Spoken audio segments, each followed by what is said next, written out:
News চ্যানেলেরা লম্বা লম্বা lecture পিটতেছে, লম্বা লম্বা কথা বলতেছে যে তহিদ আফ্রিদির চামচা, তহিদ আফ্রিদিকে ধরাই দিছে, সে একটা বিশ্বাসঘাতক, সে একটা এটা সেটা।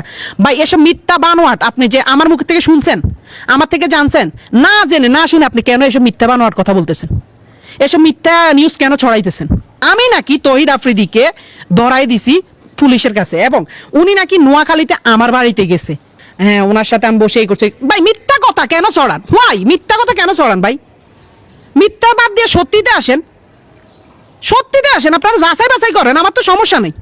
ভাই আমি নিজে তো জানি না আমার বাড়িতে উনি গেছে, আর এটা যদি আপনারা প্রমাণ করতে পারেন যে উনি আমার নোয়াখালীতে আমার বাড়িতে গেছে বা আমি ওনাকে ধরাই দিছি, তাহলে আপনারা যেই শাস্তি দিবেন আমি ওই শাস্তি মাথা পেতে নিব। এই দিন না আরো দিন আছে ভাই, এসব মিথ্যা বানোয়াটিয়া কইরেন না, আল্লাহ ছাড় দেয় ছাড়ি দেয় না। তা আপনি আমার নামে আজকে মিথ্যা একটা বানোয়াটিয়া দিয়ে আমারে হেনস্থা করবেন, আমারে মানুষের কাছে কালার করবেন, আমার পরিবারের কাছে আমার ছোট করবেন, আমার আত্মীয় স্বজনের কাছে আমার ছোট করবেন, কালকে যে ওই দিনটা আপনার লাইফে আসবে না তা কিন্তু না। বিষয় হচ্ছে আমার বলতেই হবে, আমাদের তহিদ আফ্রিদি টিম মেম্বার তো আমি একা ছিলাম না। আপনারা সবাই আমাকে নিয়ে পড়ে আছেন কেন ভাই? আমাদের টিম মেম্বার তো আমি একা ছিলাম না, আরো 10 জন 15 জন আছে, তাদের নিয়ে কথা বলেন না কেন? সারাক্ষণ আমার নিয়ে পড়ে আছেন কেন? আমি তো এটা বুঝতেছি না। যারা আমার বলতেছেন যে আমি তারা ধরাই দিছি, ভাই ওনার আব্বারে মেবি ধরছে রবিবারে, তো প্রথম থেকে আমি আজকে ওনাকে ধরা পর্যন্ত আজকে প্রায় মেবি 1 সপ্তাহ হয়েছে। এই 1 সপ্তাহ আমি সিআইডির আন্ডারে ছিলাম।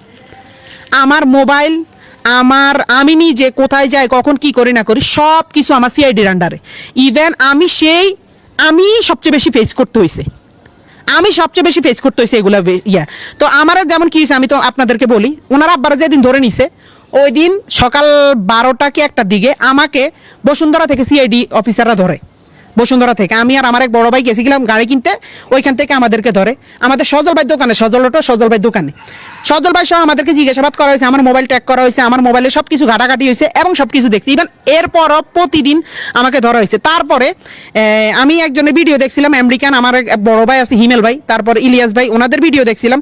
ওনারা ওইটার মধ্যে যখন আমারে জড়ানো শুরু করছে, তখন আমি দেখলাম যে ভাই আমি ওনার সাথে সংযুক্ত না, বা ওনার সাথে আমার যোগাযোগ না। ওনার বিয়েতে পর্যন্ত আপনারা আমরা দেখেন নাই, লাস্ট ওনার বিয়েতে পর্যন্ত আমরা দেখেন। হ্যাঁ উনি আমার ভাই, উনি আছে, উনি ওনার মতো, আমরা আমার মতো, উনি ওনাদের মতো কাজ করছে, আমরা আমাদের মতো মানে কাজ করতেছি। ওনার সাথে আমার প্রায় মানে 1 থেকে 1 বছর 2-3 মাসের মতো ওনার সাথে কোনো ধরনের যোগাযোগ নেই। ওনার সাথে সিআইডি অফিসাররা তো সব জানে, বা স্যাররা তো আমার অল টাইম তদন্তের মধ্যে রাখছে, ওনারা তো দেখছে। উনি যদি আমার নোয়াখালীর বাড়িতে যাইতো ভাই আমি নিজে জানি না। আমরা যদি জানতাম তাহলে তো আর আমরা সিআইডি অফিসারের কাছে থাকতাম না, আমগরে তো উনি তো ধরাই খেয়ে যেত। ওনারা ধরতে এত টাইম লাগছে কেন? তো ওনার সম্পর্কে, এইসব সম্পর্কে আমাদের কোনো ধারণা ছিল, কিন্তু আমরা পুলিশের ইয়াতে ছিলাম, তো পুলিশ দেখছে আমাদের সাথে ওনার সাথে কোনো ধরনের কানেক্টিং নেই, ওনার সাথে কোনো ধরনের কথাবার্তা নাই। কিন্তু বিভিন্ন নিউজ চ্যানেলেরা লম্বা লম্বা লেকচার পিটতেছে, লম্বা লম্বা কথা বলতেছে যে তহিদ আফ্রিদির চামচা, তহিদ আফ্রিদিকে ধরাই দিছে, সে একটা বিশ্বাসঘাতক, সে একটা এটা সেটা। ভাই এসব মিথ্যা বানোয়াট আপনি যে আমার মুখ থেকে শুনছেন, আমার থেকে জানছেন, না জেনে না শুনে আপনি কেন এসব মিথ্যা বানোয়াট কথা বলতেছেন? এসব মিথ্যা নিউজ কেন ছড়াইতেছেন? উনি কি করছে ওনারটা আইন আদালত বুঝবে। আমি যদি কোনো দোষ করে থাকি আমারটাও আইন আদালত বুঝবে। তা ওনার দোষ আমার উপরে কেন চাপাইতেছেন? আমার টিমে তো আমি একা ছিলাম না, আমার টিমে আরো 10 জন ছিল। ওদেরকে নিয়ে কথা বলতেছেন না, শুধু আমাকে নিয়ে কেন পড়ে আছেন? আমি কি বলেন? আমি কি একটা ফুটবল যে আমার পাইছেন? হ্যাঁ আমি ফুটবল বুঝছি, আমার পাইছেন, শুধু লাথি দিবেন এটা হলে তো হবে না ভাই। আপনি আপনার বিবেককে প্রশ্ন করেন। আপনারা আমার নামে মিথ্যা নিউজ, মিথ্যা বানোয়াট কথা ছড়ানোর তো কোনো লাভ নাই। মিথ্যা বানোয়াট ছড়ায় আপনার কি লাভ হবে? সঠিক তথ্য আমি একটাই বলি, আমি নিজেই আজকে লাস্ট 1 সপ্তাহ থেকে পুলিশের কাছে ছিলাম।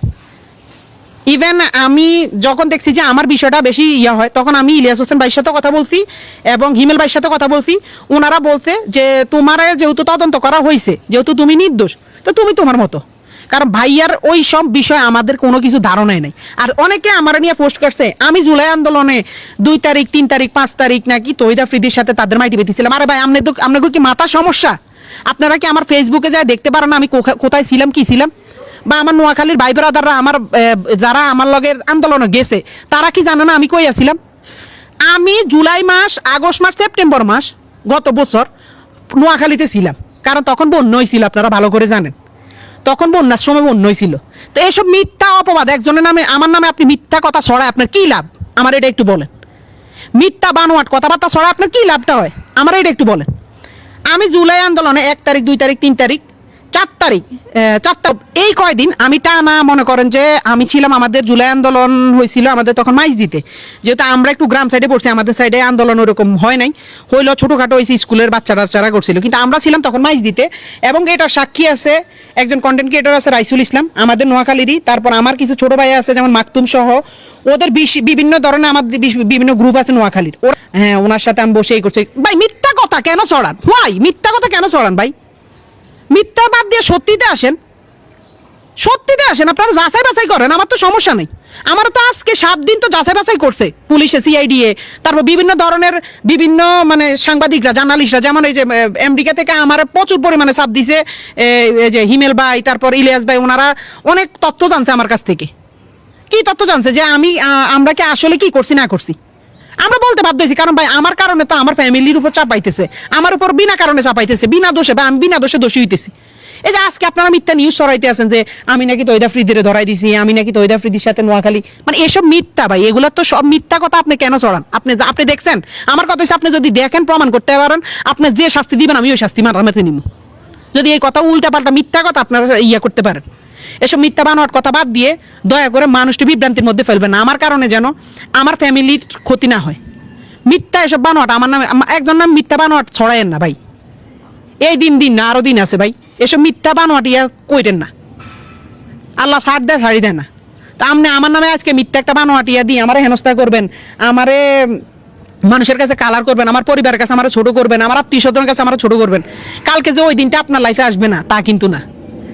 তো একজন বন্ধু, সে আমার বড় ভাই, তার সাথে আমার সম্পর্ক নাই, ঠিক আছে, হ্যাঁ, তার সাথে আমাদের সম্পর্ক নাই, কোনো সমস্যা নেই, কিন্তু একটা জিনিস কি, তার কারণে আমার কারণে আমি কোনোদিন তার কোনো ক্ষতি করিনি, এবং তারা ধরে লই গেছে ওইসব বিষয় আমরা জানিও না, তার কারণে আরো আমরা হেনস্থার মধ্যে পড়ছি, তার কারণে আরো আমরা বিভিন্ন হয়রানির মধ্যে পড়ছি।